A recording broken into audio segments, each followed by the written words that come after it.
Welcome back to the shop. My cheap welding helmet died and we're going to try to fix it. So first thing we need to do is remove this knob here that adjusts the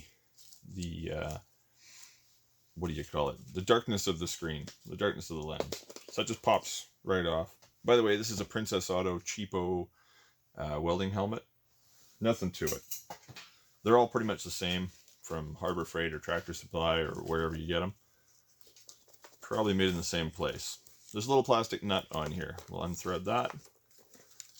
That'll free up the control on the inside of the mask that you can't see because everything's black.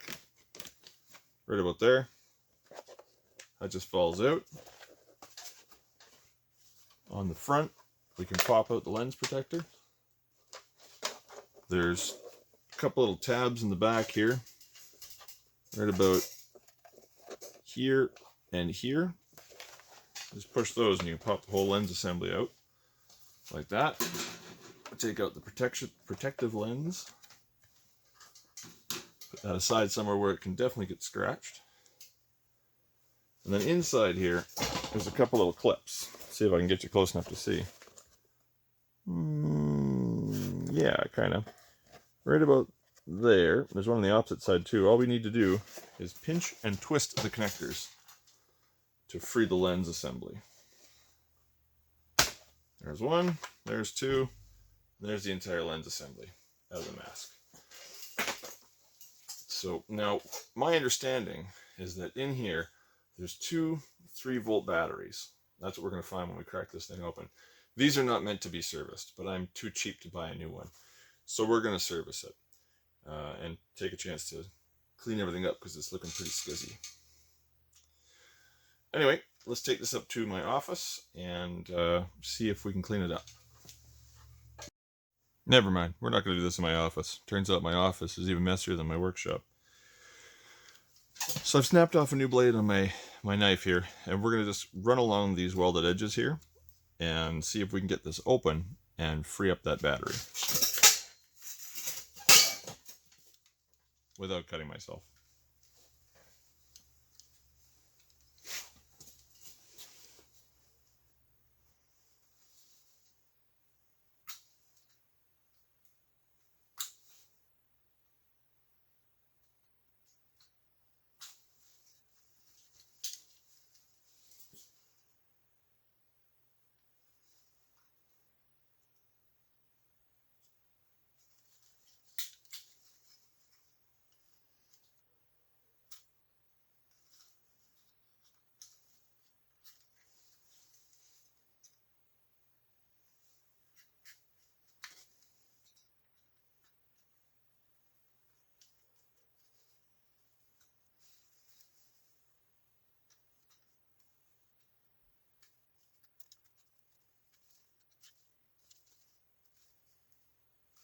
I understand that the new models of these are actually meant to be serviceable.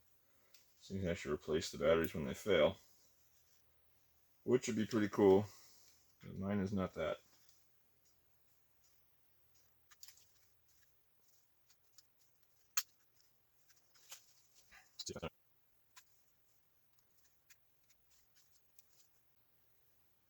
Well, I have to work at this a bit. I'll bring you back in a moment. Alright, after a bit of cursing, I got it. I was able to score it enough that I was able to get a screwdriver in the side here and pop these edges. The corners were the worst. The glue had hardened but also stayed kind of sticky. So now we can get into this thing and see what's inside. And we will see. There are indeed what appear to be two CR2032s. There's our batteries right there. Right there, and right there. Ooh, you can see yourselves. Right there and right there. So I'm going to pop these out and see what they actually are. I think they're CR2032s. The fact that there's actually little holders on here is better than what I was expecting. I thought they'd be soldered right to the board. Some crazy thing like that. Let's see how we can get this board out of here. Enough that I can remove these batteries.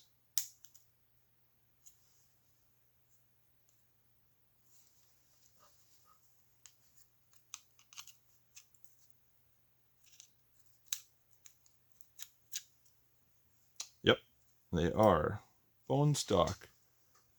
Where is the camera? CR2032s. The camera's not going to focus on that at all. CR2032. Take my word for it. CR2032. So I'm going to look in my stash of CR2032s. I'm sure I have a couple. And then I will get this working. And then the plan is just to clean it up, put a couple of dots of glue in the corners here, reassemble it, and then put it all back in the mask. I'll be right back. Alright, I got the old batteries out, new batteries in. The old batteries measured 2.8 volts, and these ones measure 3.3, so those old ones were definitely dead. I just got a lens cloth here. I'm just going to gently clean this up before we reassemble.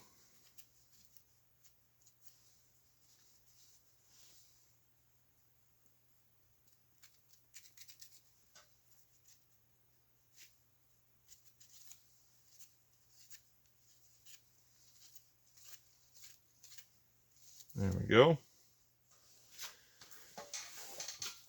I'm going to glue this afterwards, but I'm just going to reassemble it for now. Get it back in the mask so I can put it back into service.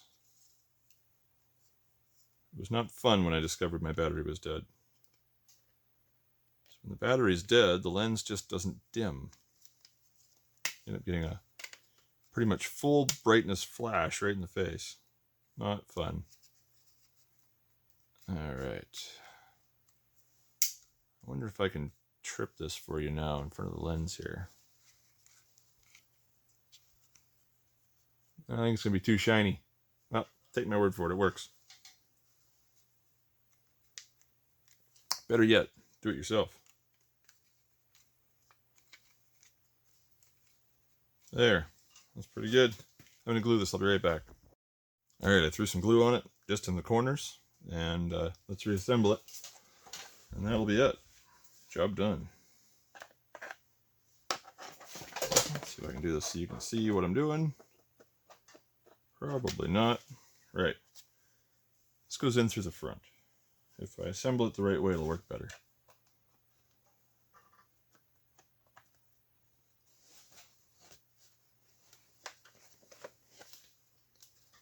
Try not to get my fingerprints all over the lenses that I just cleaned. And failing.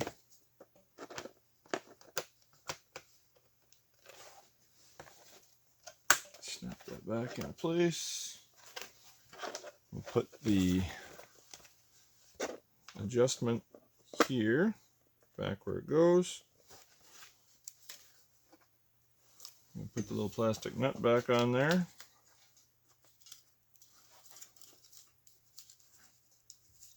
Does it have an orientation? Not really.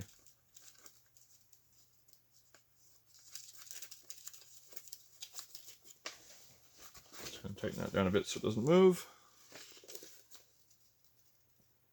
There we go. Now the little knob. Just line that up with Max. There. Perfect. And then we can reassemble the lens here, which needs to be replaced, so I should probably order a new one of those. Throw that on here. There's just a little recess for it. Just like that.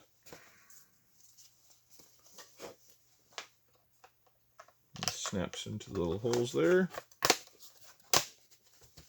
And that should be one working welding helmet. I'm going to test it out.